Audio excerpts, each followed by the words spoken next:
We have reached the 57th episode of our study on the book of Revelation. हमारे अध्ययन के 57वें अध्याय पे हम पहुंचे हैं And this episode is taken from Revelation chapter 17, verse 6 onwards. और ये एपिसोड जो है वो लिया गया है प्रकाशित वाक्य उसका 17वां अध्याय और उसके 6वें वचन से आगे. And till now we have already seen about a city which is going to serve as a harlot in this world. और हमने उस नगर के बारे में देखा जो कि एक हार्लेट के रूप में इस दुनिया में रहेगी. And chapters 17 and 18, two full chapters are given to this city. और 17वें और 18वें दोनों अध्यायों में इस नगर के बारे में चर्चा है. Even there are to Antichrist also no such space is given in the Bible. और एंटी क्राइस्ट के लिए भी कोई भी ऐसी चीज बाइबल में नहीं पाई जाती. And lot of space is given to this city. और बहुत सारी जगह जो है वो इस नगर को दी गई है. It shows that this is going to be a very important event in the history of mankind. ये बताया जाता है कि ये जो इवेंट है ये पूरे मैनकाइंड में बहुत ज़्यादा महत्वपूर्ण होगा. And this city is going to influence this world the most possible way. और ये नगर जो है ये पूरे विश्व पर अपने इन्फ्लुएंस को डालेगा. And it appears that और ऐसा माना जाता है this city would be more popular, कि ये जो नगर है ये ज़्यादा प्रचलित होगा, even popular than Antichrist and the whole system. और इतना पॉपुलर होगा कि एंटीक्राइस्ट और ये पूरा सिस्टम से भी ज़्यादा पॉपुलर होगा. That's why in the end Antichrist and the 10 kings will themselves burn this city. इसलिए अंत में ऐसा कहा गया है कि एंटीक्राइस्ट और जो 10 राजा हैं वो इस नगर को अपने आप जलाएंगे. Because God will put a kind of hatred in their heart. क्योंकि परमेश्वर उनके हृदयों में ऐसे घृणा को डालेगा. That we will see in our further study. वो हम आगे के अध्ययनों में हम सीखेंगे. But it appears that she is a very well established city loved by everybody. परंतु हम इस बात को जानते हैं कि ये जो नगर है ये काफी अच्छे तरीके से एस्टैब्लिश्ड है और हर कोई इससे प्रेम करता है. And that is why John is shown this city in a very important way. और इसीलिए यूहन्ना ने इस नगर को बहुत इम्पोर्टेंट वे में देखा. Verse 6 of chapter 17. और 17वें अध्याय का 6वां वचन. I saw the woman drunk with the blood of the saints and with the blood of the martyrs of Jesus. And when I saw her, I marveled with great amazement. मैंने उस स्त्री को पवित्र लोगों का लहू और यीशु के गवाहों के लहू पीने से मतवाले देखा. उसे देखकर मैं चकित हो गया. Now see the kind of intoxication, see the kind of drunkenness which is described in this chapter. और इस नशे को देखिए जिसके बारे में इस वचन में कहा गया है. You see the whole world is drunk with the business and interaction with this city which is a harlot. और सारी जो संसार है वो इस बिजनेस में लगा हुआ है जो कि एक हार्लेट के समान है. But the harlot is intoxicated with something else. परंतु जो हार्लेट है वो किसी और चीज से नशे में है. So the world is in the intoxication of business and give and take, global business and give and take. तो सारे संसार में लेन देन चल रहा है. And that is a kind of an intoxication for the whole world. वो एक तरह का नशा है पूरे संसार के. When you get intoxicated, you lose your power to think and reason. जब आप किसी चीज के नशे में होते हो तो आप उसके बारे में सोच नहीं सकते या किसी भी तरह से उसके बारे में विचार नहीं कर सकते. And that is kind of intoxication that takes the people towards this harlot. और ये इस तरह का नशा है जो इस हार्लेट की तरफ लोगों को लेकर जाता है.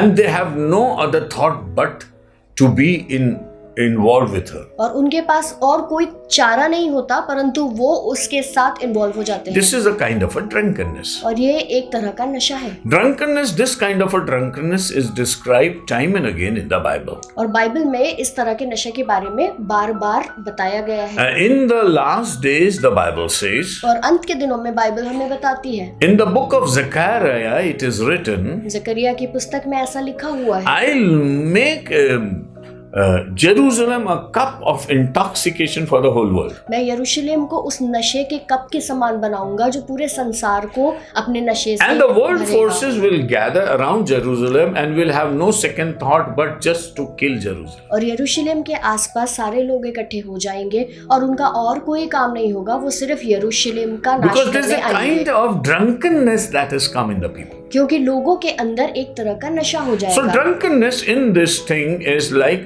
getting taken over by one thing and you don't have other thoughts or any other thing to consider. और नशा ऐसा होता है कि वो एक ही बारे में व्यक्ति सोचता होता है और किसी और चीज के बारे में वो नहीं सोच पाता। So the world will be drunken with the interaction with this city. तो जो सारी दुनिया है वो इस नगर के इंटरैक्शन में आएगी, But the city itself will be drunken with something else. परंतु ये जो नगर है ये खुद किसी और चीज से नशे में होगा। So the wine for the world is different and the wine for the city is different. तो जिस चीज से दुनिया नशा कर रही होगी वो दूसरा होगा, और जिस चीज से ये नगर में नशे हो रहे होंगे वो कोई और चीज होगी। Isn't it wonderful? क्या ये अद्भुत नहीं? This city is intoxicated with the blood of God's people. और ये जो नगर होगा ये परमेश्वर के लोगों के लहू से इंटॉक्सिकेटेड That's होगा। why in verse 6 he says, इसीलिए 6वें वचन में वो कहता है, I saw the woman drunk with the blood of the saints and with the blood of the martyrs of Jesus. मैंने उस स्त्री को पवित्र लोगों का लहू और यीशु के गवाहों का लहू पीने से मतवाली देखा। So she literally drinks the blood of the holy people. तो वो पवित्र लोगों के लहू को पीती है। Two category of people are talked about. दो तरह के लोग हैं जिनके बारे में यहाँ पर बात हो रही है। One is saints एक वो जो है जो संत लोग हैं, and the other is martyrs. और दूसरे लोग हैं जो शहीद हुए हैं। Two kinds of people are there. दो तरह के लोग हैं। So the saints will be persecuted like anything, तो जितने भी संत हैं उन पर बहुत ज्यादा सताव आएगा, and the saints will be persecuted as though their blood is being drunk by this lady. और इन पर सताव इस रीति से आएगा कि जिस रीति से ये महिला उनके लहू को पी रही है। But they will not be killed. परंतु वे मारे नहीं जाएंगे, But the martyrs will be literally killed. परंतु जो शहीद होंगे वो मारे जाएंगे। So it is like somebody who is killed because of the Lord and other is so persecuted as though he is killed. और एक तो ऐसा होगा कि वो परमेश्वर के लिए मरा हो और दूसरा इतना ज्यादा सताया जाएगा कि जैसे कि वो मर गया हो। The saints will be persecuted and that will give a joy to this city. और संत लोग जो है वो सताए जाएंगे और इस रीति से होगा कि वो इस नगर को आनंद देगा। You see, when people saw that the Jews are happy when the church is persecuted, they started persecuting the church more to make the Jews happy. और वो कलीसिया को ज्यादा से ज्यादा सताने लगेंगे ये बताते हुए कि वो संसार को आनंदित करना चाहते हैं। So any persecution of the church makes the world rejoice. जो किसी भी तरह का सताव अगर कलीसिया पे आएगा तो संसार उससे आनंद That's a करेगा। kind of intoxication. और ये एक तरह का नशा होगा। This intoxication was also seen in the first church. और ये जो नशा है ये पहली कलीसिया में भी देखा गया। Quite a few people, including the disciples, were killed. और कुछ लोग चेलों को मिलाकर भी मारे गए। And there were other who were persecuted and who scattered away from और Jerusalem. बहुत सारे ऐसे लोग थे जिन्हें सताया गया और वो यरूशलेम में से भाग गए। And this gave a very kind of a pleasure to the Jews over there. और जितने भी यहूदी लोग थे ये सारी बातें उनको बड़ा आनंदित करती थी। Even when Paul went to Jerusalem, और जब पौलुस यरूशलेम पे गया the Jews were very happy to arrest him.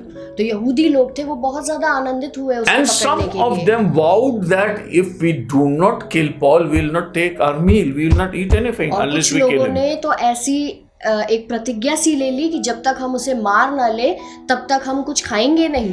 So this is a kind of intoxication. तो ये एक तरह का नशा हुआ।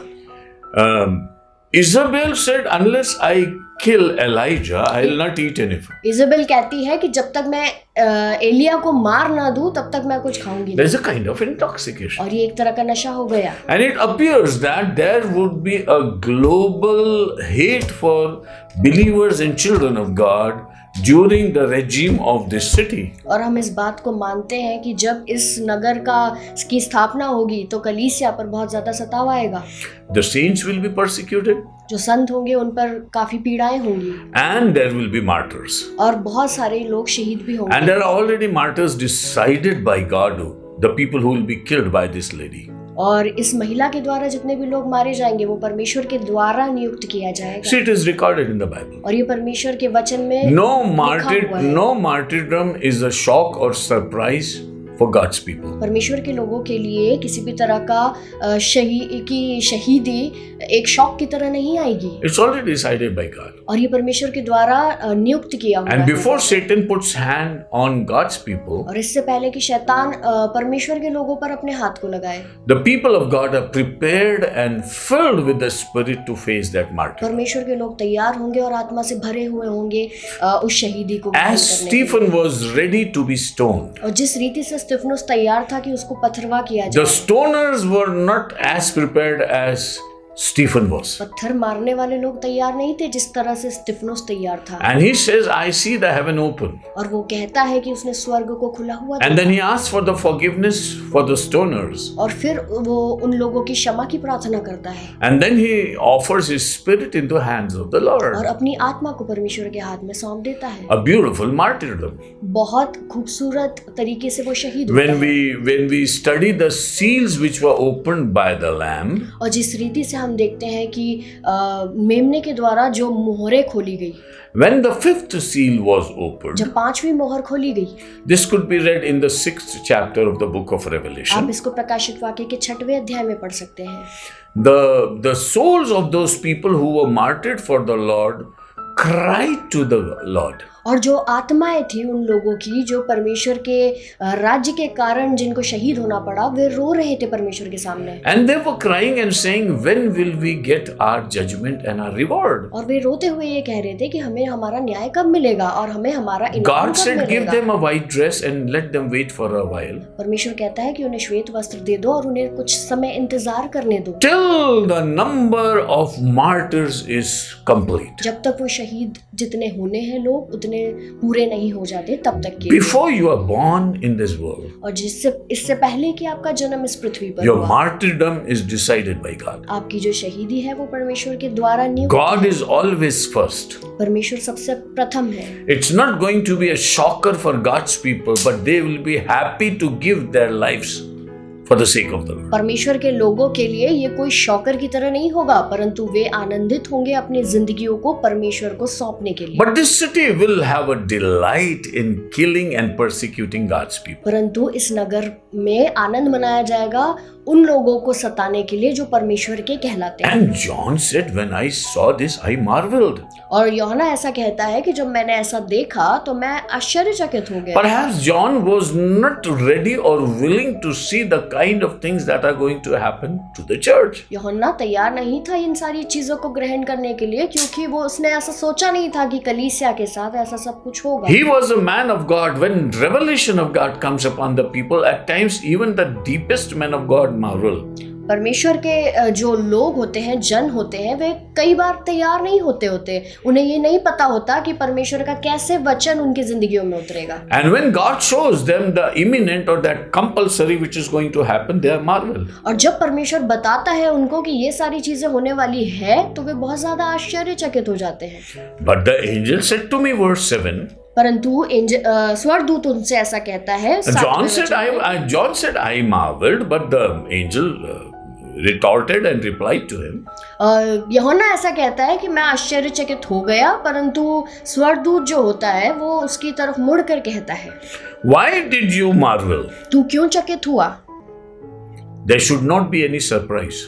तू किसी भी तरह से आश्चर्यचकित नहीं See, the होना book of चाहिए। Revelation teaches us there should be no marvel because God has told us beforehand. प्रकाशित वाक्य की पुस्तक हमें ये सिखाती है कि हमें किसी भी चीज को लेकर आश्चर्यचकित नहीं होने की आवश्यकता, क्योंकि परमेश्वर हमें पहले ही बातें बता देता है। And the closest man like John was put into marvel.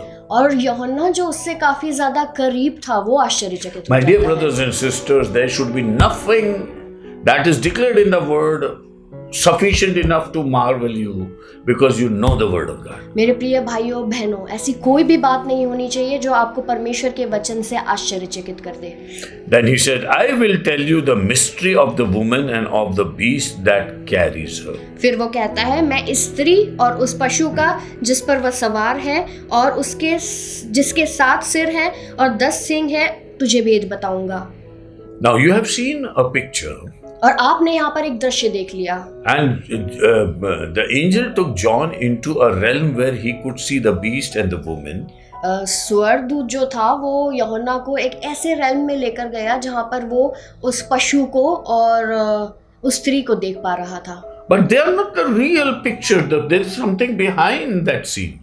परंतु पिक्चर वो नहीं थी, उस पिक्चर के पीछे भी और कुछ चल रहा So था। through that picture, God wanted to reveal something to John. और उस पिक्चर के द्वारा परमेश्वर यूहन्ना को कुछ बताना चाह रहा था। So if you are lost in the beast with 7 heads and 10 horns, then you are not reaching the right place. और यदि आप उस जगह पर फंसे हुए हो जहाँ पर आप उस पशु को देख रहे हो जिसके 7 सिर है और 10 सींग है, तो आप सही जगह पर खड़े नहीं। You have to go beyond that. आपको उससे आगे जाना होगा। Because it's a sign that God is giving that this is the scene and this is the meaning. और ये एक तरह का चिन्ह है जो परमेश्वर हमें बता रहा है कि ये सीन है और इसके पीछे हम कुछ और देख रहे हैं। So every Christian has not to limit himself to the scene. तो हर एक मसीह को अपने आप को सीन से सीमित नहीं करना है, But he has to go to the meaning behind the scene. परंतु उस सीन के पीछे का क्या मीनिंग है उस तक पहुंचना होगा। So the woman and the red beast and then 10 heads and maybe 7 heads and 10 horns, these was all surprising John like anything. और जो स्त्री और पशु, उसके 7 सिर, उसका लाल मुंह, उसके 10 सींग, ये सारी बातें यूहन्ना के सामने एक आश्चर्य की तरह आ रही थी। Until he was concentrating on the scene of that animal, और जब तक वो जानवर को देख रहा था, he was full of surprise. वो आश्चर्य से भरा He हुआ, marveled. वो आश्चर्यचकित हो गया। It is clear that he is not able to interpret that. What he is seeing, he is not able to understand. That's why he marvels. बहुत सिंपल सी बात है कि वो जो देख रहा था उसको वो इंटरप्रेट नहीं कर पा रहा था, And that's why he marveled. और इसीलिए वो आश्चर्यचकित हो गया। Then God says, I'll tell you the secret. और यहाँ पर परमेश्वर ऐसा कहता है कि मैं तुझे भेद बताता हूँ। The beast that you saw was and is not and will ascend out of the bottomless pit and go to perdition. जो पशु तूने देखा है वह पहले तो था पर अब नहीं है और अथाह कुंड से निकलकर विनाश में पड़ेगा। And the second part of the verse is, and those who dwell on the earth will marvel. और दूसरा भाग इस वचन का, और पृथ्वी के रहने वाले जिनके नाम जगत की उत्पत्ति के समय से जीवन की पुस्तक में लिखे नहीं गए, will marvel, and when they see the beast that was and is not and yet is. इस पशु की इस दशा देखकर कि पहले था और अब नहीं है और फिर आ जाएगा, अचंभा करेंगे। You see, we believe in things that exist. हम ऐसी चीजों पर विश्वास करते हैं जो हमारे सामने होती है। But there is a character here which is, then he elopes, he is not there, and then again he is there. और यहाँ पर एक ऐसी विचित्र सी बात हो रही है कि कभी ये दिखता है, कभी नहीं दिखता है, कभी फिर आ जाता है। And this is the reason for marvel. और ये उसके लिए आश्चर्य करने की बात है। John sees the beast, he gets marveled. यूहन्ना उस पशु को देखता है और वो आश्चर्यचकित हो जाता But है। when world sees the Antichrist and his activities, they get marveled. परंतु जब दुनिया एंटीक्राइस्ट को और उसकी कामों को देखती है तो वो भी आश्चर्यचकित हो जाती You है। see, when 1,000 years rule of Jesus Christ is going to come, जब 1000 साल यीशु राज्य करेंगे, then Satan will be tied and put in the bottomless pit. तो शैतान जो है उस अथाह कुंड में डाल दिया जाएगा बांध के। And also when Antichrist comes as a human being, और जब एंटीक्राइस्ट इंसान के रूप में आएगा, he will be severely injured as written in chapter 13 of Revelation. और जिस रीति से प्रकाशित वाक्य के 13वें अध्याय में लिखा हुआ है, उस रीति से उस पर बहुत ज्यादा, उसके शरीर पर बहुत ज्यादा इंजरीज होंगी। He'll be wounded with a sword. उसको घायल किया जाएगा एक तलवार से। This is written in the book of Zechariah. और ये आप जकरिया नबी की पुस्तक में भी देख And the Bible shows that his right eye will be demolished. और बाइबल हमें बताती है उसकी जो दाहिनी आंख है वो खराब हो जाएगी, वो निकाल दी। And his one arm will be dried up. और उसका जो एक हाथ है वो सूख जाएगा। So Antichrist, even after his revival, और जो एंटी क्राइस्ट है उसके रिवाइवल होने के बाद भी he will be a man who will only be one-eyed and one-armed. वो इस तरह का व्यक्ति होगा जिसकी सिर्फ एक आंख होगी और एक हाथ होगा। But because he'll be clinically dead and rise up again, क्योंकि वो शारीरिक रीति से मर गया होगा परंतु फिर से खड़ा हो जाएगा, the world will marvel and go after him. और बहुत सारे दुनिया के लोग आश्चर्यचकित होकर उसके पीछे जाएंगे। And they will say that we don't believe in Jesus who once came and died and rose again. We don't believe in that gospel. और फिर वो कहेंगे कि हम यीशु पर विश्वास नहीं करेंगे जो एक बार मर कर जी उठा, हम उस सुसमाचार पर विश्वास नहीं Because करेंगे। we don't see tangibly or visibly Jesus in this world. क्योंकि हम यीशु को अभी इस दुनिया में नहीं देख पा रहे But हैं। here is Antichrist just before our eyes. परंतु यहाँ पर क्रिस्त विरोधी खड़ा है जो कि फिर से जी उठा है, And we will worship him because he is the resurrected God. और हम इसकी आराधना करेंगे क्योंकि ये जी उठा है। So the dragon is the father तो जो ड्रैगन है वो पिता होगा, and the Antichrist is the son और जो क्रिस्त विरोधी होगा वो बेटा होगा, and the false prophet is like the Holy Spirit. और जो झूठा भविष्यद्वक्ता होगा वो पवित्र आत्मा की So they तरह will होगा। imitate the Trinity.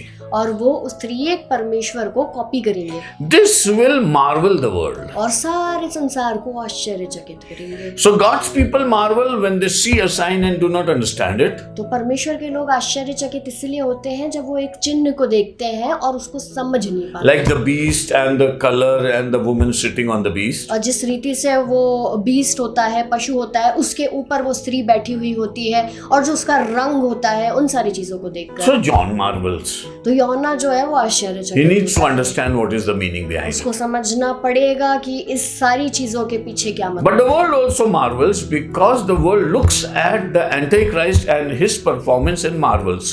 परंतु सारा संसार भी आश्चर्यचकित होगा क्योंकि वो क्रिस्त विरोधी को ये सारी बातें करते हुए देखेगा और वे सारी बातें उनके लिए आश्चर्य की होंगी। And the beast that you saw was and is not and will ascend out of the bottomless pit. This is verse 8. जो पशु तूने देखा है वह पहले था और पर अब नहीं है और अथाह कुंड से निकलकर विनाश में पड़ेगा। Now this is a longer description of Satan or Antichrist. और ये शैतान या क्रिस्त विरोधी की आत्मा का लंबा डिस्क्रिप्शन है। The shorter description is that he'll be getting wounded and be healed. छोटा सा जो डिस्क्रिप्शन है वो ये है कि वो जख्मी होगा और ठीक हो जाएगा। But the longer description is that he'll go into realms and come back. परंतु जो लंबा डिस्क्रिप्शन है वो ये कि वो रेल्म्स में जाएगा और वापस आएगा। So he will be put in the bottomless pit for 1,000 years. तो वो उस अथाह कुंड में 1000 सालों के लिए डाल दिया And then he'll come back again. और फिर से वो वहां से आ And जाएगा people will marvel at him. और लोग आश्चर्यचकित हो जाएंगे। And the crowd all around the world will be enticed by his coming back again. और सारे लोग जो इस संसार के हैं वो आकर्षित होंगे कि ये वापस आ गया And they'll run after him. और फिर वे उसके पीछे And भागेंगे। then this Antichrist will organize everybody to fight against Jesus and his people. और ये क्रिस्त विरोधी का जो आत्मा है ये हर किसी को अपनी ओर आकर्षित करेगा कि वो मसीह के लोगों के By खिलाफ काम by this time, the beast and the false prophet will already be in hell. और इस समय तक जो झूठा भविष्यद्वक्ता है और जो पशु है वो पहले से ही नरक में डाल दिए जाएंगे। Only the dragon will be put in the bottomless pit. सिर्फ जो पशु होगा वो उस अथाह कुंड में डाला जाएगा And the dragon will come out of that bottomless pit. और ये जो पशु है उस अथाह कुंड में से बाहर निकलेगा। And dragon all alone will assemble all the people around the globe to fight Jesus. और जितने भी लोग हैं दुनिया के उनको वो इकट्ठे करेगा कि वो यीशु के खिलाफ काम करें, But will not be successful. परंतु वो जीतेंगे नहीं। And Jesus will kill him with the blow of his mouth. और यीशु अपने मुख की श्वास से उसको मार देगा। This is described in the Bible. और ये परमेश्वर के वचन में हम पाते हैं। So John understands this from the angel. और यूहन्ना इन सारी चीजों को इस स्वर्गदूत के द्वारा सीखता है। And the Bible says और बाइबल हमें बताती है that the people whose names are not written in the book of life. और जिन किसी का नाम उस जीवन की पुस्तक में नहीं You see, मिलेगा। this is the last part of the verse 8. और ये 8वें वचन के आखिरी भाग में हम पाते हैं The book is written before the foundation of this world. और ये जो किताब है वो जगत की उत्पत्ति से पहले लिखी गई है. And the name of the people are written in the book of life. और इस जीवन की पुस्तक में उन लोगों का नाम लिखा है. And these people will be the most educated people. और ये वो लोग होंगे जो सबसे ज्यादा बुद्धिमान लोग होंगे. Blessed are people whose names are written in the book of life right before the beginning. धन्य है वे लोग जिनका नाम जगत की उत्पत्ति से पहले इस जीवन की पुस्तक में. These are God's people. ये परमेश्वर के लोग हैं. And they will in any case win over Satan. और ये किसी भी हालात में शैतान पर विजय. No human being in his own capacity will ever be able to face Antichrist. He'll always follow Antichrist. कोई भी मनुष्य अपनी सामर्थ्य में एंटीक्राइस्ट के खिलाफ खड़ा नहीं होगा, वो क्रिस्त विरोधी के साथ हो जाएगा. Now God says He has put the foundation of the people who will follow Him and who will not follow Him. और परमेश्वर ने ये नींव पहले से डाली हुई है कि कौन लोग इसके पीछे चलेंगे और कौन लोग नहीं चलेंगे. So if the whole world goes around and behind Antichrist, it doesn't surprise God. और यदि पूरे संसार के लोग इस क्रिस्त विरोधी के पीछे जाएंगे तो परमेश्वर को कोई आश्चर्य नहीं होगा. But there will be no stage in this world when there will be no people whose name are written in the book of life. They'll always be there. ऐसी स्टेज नहीं होगी जहां पर लोगों का नाम जीवन की पुस्तक में नहीं होगा, वो हमेशा होगा. The people whose name are written in the book of life will always be there when the people whose name are not written are in this world. जीवन की पुस्तक में जिनके नाम लिखे हुए हैं उनके नाम हमेशा रहेंगे. And the people whose names are not written will also be there in the same world. और जिनके नाम नहीं लिखे हैं वो भी इस संसार में होंगे. And you can see the difference between the two. और आप इन दोनों के बीच में अंतर को देख पाएंगे. Those whose names are not written, जिनके नाम नहीं लिखे हैं, invariably, compulsorily will go after this Antichrist. वो obvious है कि वो इस क्रिस्त विरोधी के They पीछे will जाएंगे. never say no to Antichrist. वो क्रिस्त विरोधी को कभी भी मना नहीं करेंगे. That's why this is called intoxication and being drunk by the Satan. इसीलिए इसको कहा गया है कि किसी तरह के नशे में जाना जो कि शैतान का नशा होगा. And God gives that kind of intoxication to the whole world. और परमेश्वर इस तरह का नशा पूरे संसार को देना As चाहता I've told you that the people will be intoxicated with a hatred towards है. और Jerusalem. जिस रीति से मैंने आपको बताया कि यरूशलेम के खिलाफ लोग खड़े होंगे, उनको एक तरह का नशा होगा. Similar intoxication will be there for people to follow Antichrist. और उसी तरह का नशा लोगों का होगा कि वो एंटी क्राइस्ट के पीछे होंगे. And there will be no option left for them. और उनके पास कोई चारा नहीं होगा. Because they did not accept Jesus Christ. क्योंकि उन्होंने यीशु को ग्रहण नहीं किया है. That's why their names are not in the book of life and they will not be able to stand Antichrist. इसीलिए उनके नाम जीवन की पुस्तक में नहीं है और वह क्रिस्त विरोधी के सामने Let me खड़े finish नहीं with हो one पाएंगे. of the statements of Jesus Christ. और एक बात के साथ मैं ये जो यीशु ने कही थी, मैं इस बात को समाप्त When the करना disciples चाहूंगा. were sent 2 by 2, जब चेलों को दो दो करके भेजा गया they came back and they reported everything was fine. और वे वापस आए और उन्होंने कहा कि सब कुछ ठीक है. We healed the people, we cast out the evil spirits. हमने लोगों को चंगा किया, हमने लोगों में से दुष्ट आत्माएं निकाली. But Jesus said, don't be happy because you could do all these things. परंतु यीशु कहते हैं कि इन सारी बातों से खुश मत होना कि तुम ये सब कर पाए हो, But be happy because your names are written in the book of life. परंतु इस बात से खुश होना कि तुम्हारे नाम जीवन की पुस्तक में है. And Jesus said, I could see Satan fall from heaven as a dazzling light. और यीशु देखते हैं कि शैतान स्वर्ग में से नीचे गिरता है जिस तरह से एक बिजली कड़कती है. What a statement! क्या शब्द है ये. And what a scene that Jesus is putting before us. और ये किस तरह का सीन है जो यीशु हमारे सामने He sees Satan falling down because the people whose names are written are conquering him. और वो देखते हैं कि शैतान वहां से गिर रहा है उनके नाम के द्वारा जो जीवन की पुस्तक में लिखे हुए हैं. May the Lord bless this meditation परमेश्वर इस वचन पर आशीष दे and give His grace upon us और हमें वो अनुग्रह दे so that we could meditate on the Word of God ताकि हम उसके वचन पर अध्ययन करें and we do not marvel at the secrets of the kingdom of और God, हम परमेश्वर के वचन के भेदों पर आश्चर्य ना करें, but we worship Him and thank Him and adore Him. परंतु हम उसकी आराधना करें, उसका धन्यवाद करें और उसे सराहें. Because at the end we are going to be joyfully glorious in Lord. क्योंकि अंत में हम महिमा में भरे हुए यीशु के साथ रहेंगे. Praise the Lord.